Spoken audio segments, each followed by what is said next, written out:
स्वाती's मराठी रेसिपीमध्ये तुम्हा सर्वांचे खूप खूप मनापासून स्वागत। कुठलेही वाटण घाटण न तयार करता एकदम झटपट पद्धतीने आज आपल्याला गवारीच्या शेंगाची भाजी तयार करायची आहे। चला तर मग रेसिपीला सुरुवात करूया। तर गवारीच्या शेंगाची भाजी तयार करण्यासाठी आपण या ठिकाणी गवारीच्या शेंगा घेतलेल्या आहेत। गवारीच्या शेंगा मी छान स्वच्छ अशा धुवून घेतलेल्या आहेत। त्यानंतर आपण निवडून देखील घेतलेल्या आहेत। त्यानंतर आपण कुटून घेतलेली अद्रक आणि कुटून घेतलेला लसूण घेतलेला आहे। एक टमाटा आपण बारीक असं चिरून घेतलेला आहे। त्यानंतर आपण एक मीडियम साईजचा कांदा एकदम बारीक असं चिरून घेतलेला आहे। थोडीशी कोथिंबीर घेतलेली आहे। तर 1.5 चमचा आपण भाजून घेतलेल्या तिळाचं कूट घेतलेलं आहे। त्यानंतर आपण 1.5 चमचा शेंगदाण्याचं कूट घेतलेलं आहे। शेंगदाणे देखील मी छान खमंग असे भाजून त्याचं कूट तयार करून घेतलेलं आहे। यामुळे आपल्या भाजीला छान दाटसरपणा येतो, चव छान येते। आता आपण या ठिकाणी लगेचच भाजी तयार करायला घेऊया। गॅसवरती मी कढई ठेवलेली आहे। कढईमध्ये आपण 2 चमचे तेल घालून घेतलेलं आहे। तेल छान तापू द्यायचे आपल्याला। तेल छान तापल्यानंतरच आपल्याला यामध्ये मोहरी घालून घ्यायची आहे। मोहरी आपल्याला छान फुटू द्यायची आहे। त्यानंतर आपल्याला यामध्ये जिरे घालून घ्यायचे आहेत। मोहरी आपली छान फुटलेली आहे, तडतड झालेली आहे। यामध्ये मी अर्धा चमचा जिरे घातलेले आहेत। जिरेही आपले छान फुललेले आहेत। आता यामध्ये आपल्याला ठेचून घेतलेला अद्रक आणि लसूण घालून घ्यायचं आहे। लसूण आणि अद्रक घातल्यानंतर लगेचच मी यामध्ये कांदा घालून घेत आहे। कांदा आणि लसूण अद्रक आपल्याला छान तेलावरती परतून घ्यायचा आहे। कांदा छान सॉफ्ट होत नाही आणि यामधील थोडासा कच्चेपणा कमी होत नाही तोपर्यंत आपल्याला तेलावरती याला छान असं परतून घ्यायचं आहे। कांदा पण तेलावरती छान एखाद मिनिटभर परतून घेतलेला आहे। कांदा आपला छान मऊ झालेला आहे, याचा रंग देखील बदललेला आहे। आता यामध्ये आपल्याला टमाटर घालून घ्यायचं आहे। टमाटर देखील आपल्याला छान शिजून घ्यायचं आहे।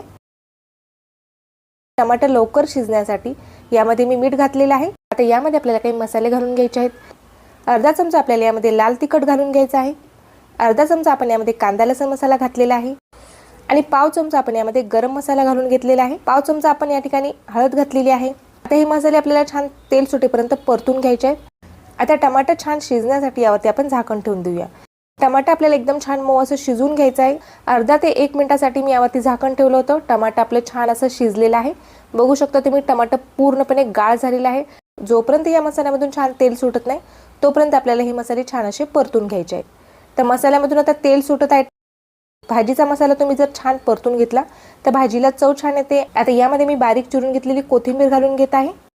आता यामध्ये आपल्याला गवारीच्या शेंगा घालून घ्यायच्या आहेत।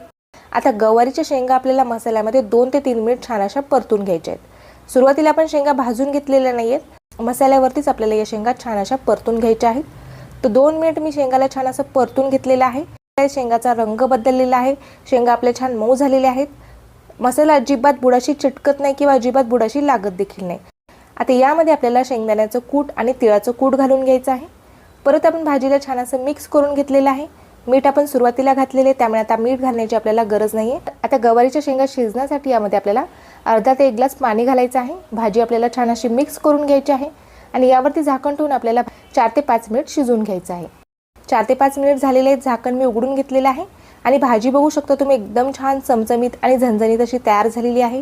भाजीला छान दाटसरपण आलेला आहे आणि शेंगा देखील आपले छान असे शिजलेले आहेत। ऑफिसचा टिफिन असेल किंवा मुलांचा टिफिन असेल त्यावेळेला तुम्ही अशा पद्धतीने गवारच्या शेंगाची झटपट तयार होणारी साधी सोपी ही भाजी तयार करू शकता।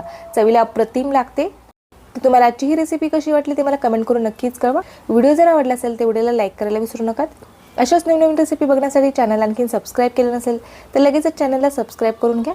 फेसबुक किंवा इंस्टाग्रामवरती जर तुम्ही हा व्हिडिओ पाहत असाल तर फेसबुक पेजला आणि इंस्टाग्राम पेजला देखील आपल्या फॉलो करायला विसरू नका।